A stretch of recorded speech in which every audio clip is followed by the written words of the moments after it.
चले कि कोलेस्ट्रॉल बढ़ रहा है, क्योंकि ऐसे कौन कौन से लक्षण हैं जिससे आप तो योगाभ्यास करवा ही रहे हैं, उसका पूरा पैकेज आप करवाइए, लेकिन जरा ये भी समझाइए कि कैसे पहचाना जाए कि कोलेस्ट्रॉल बढ़ रहा है।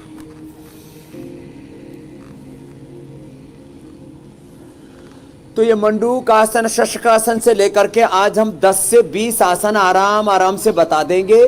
स्वस्थ व्यक्ति 1-1 मिनट, बीमार 2-2, और जिनको ज़्यादा ही प्रॉब्लम हो, ज़्यादा हीमोग्लोबिन कम हो, ज़्यादा शुगर की और बीपी की अलग अलग तरह की ज़्यादा दिक्कतें हो, तो वो 5 से 10 मिनट भी एक अभ्यास कर सकते हैं। जब कोलेस्ट्रॉल बढ़ता है तो आँख और नाक के मूल में एक निशान सा आने लगता है।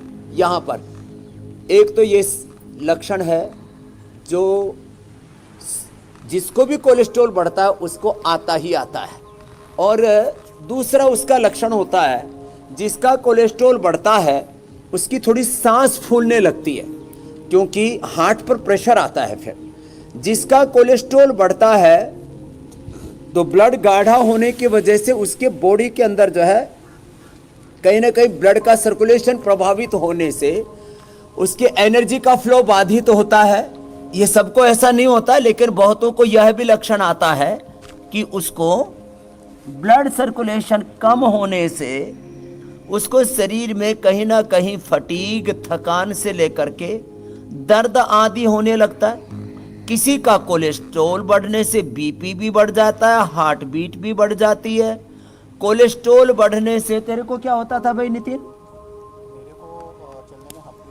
इसको सांस फूलता था, यही लाइव एग्जांपल है जो मैं बता रहा था। सांस फूलने लगती है, हार्ट में इनीजी फील होता है, और ऐसे कई बार तो कोलेस्ट्रॉल बढ़ जाता है, आदमी का पता ही नहीं लगता, हार्ट अटैक तक हो जाता है, ब्रेन स्ट्रोक हो जाता है, बीपी शूट करके किडनी फेल हो जाती है। ऐसे किसी किसी के आंख की रोशनी पर इसका असर आने लगता है और विजन लो हो जाता है, तब जाकर के पता लगता अरे ये तो उपद्रव हो गया। तो कम से कम 6 महीने या साल भर में एक बार ब्लड टेस्ट तो करवा ही ले। ये तो सामान्य कुछ लक्षण मैं बता रहा था। और जिनको जेनेटिकली, ये जेनेटिक होता है, ये भी जिनको जेनेटिकली कोलेस्ट्रॉल आई है उनको तो ज़रूर साल में 2 बार करवाना चाहिए। और एक ख़ास बात और, जो बहुत ज़्यादा तला हुआ खाते हैं, अनहेल्दी फूड खाते हैं, फास्ट फूड, जंक फूड ज़्यादा खाते हैं, और जो तला हुआ ज़्यादा खाते हैं, जैसे पूरी तली फिर बार बार उसी तेल के अंदर बार बार पूरी तलते रहते हैं, इससे ट्राइग्लिसराइड पैदा होता है। जो फिंगर चिप्स खाते हैं आलू की, उससे ट्राइग्लिसराइड पैदा होता है। जो समोसे पकौड़ों के शौकीन है, अब कभी खा लिया महीने भर में तो कोई बात नहीं, हो तो एक रेगुलेट हो जाता है 2-3 दिन के अंदर।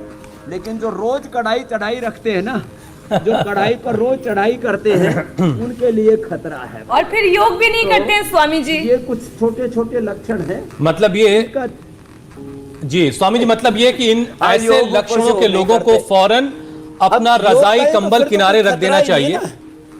जी स्वामी जी, ऐसे लक्षण जिनको भी हैं वो अपने रजाई कंबल फौरन हटाएं, साइड करें और वर्कआउट की तरफ ध्यान दें। पर सामने बैठ जाना चाहिए। जी जी, इंडिया टीवी ऑन करें और आपके साथ योगाभ्यास करने की शुरुआत कर दें। और जिनके लक्षण, जिनमें ऐसे लक्षण नहीं है, वो भी फौरन अपना रजाई और कंबल हटाएं, वर्कआउट करें, ताकि ऐसे लक्षण उनमें भी नजर ना आए। स्वामी जी, लोगों की वर्कआउट की आदत सर्दियों में थोड़ी कम हुई है, घटी है, तो इस बदलते मौसम में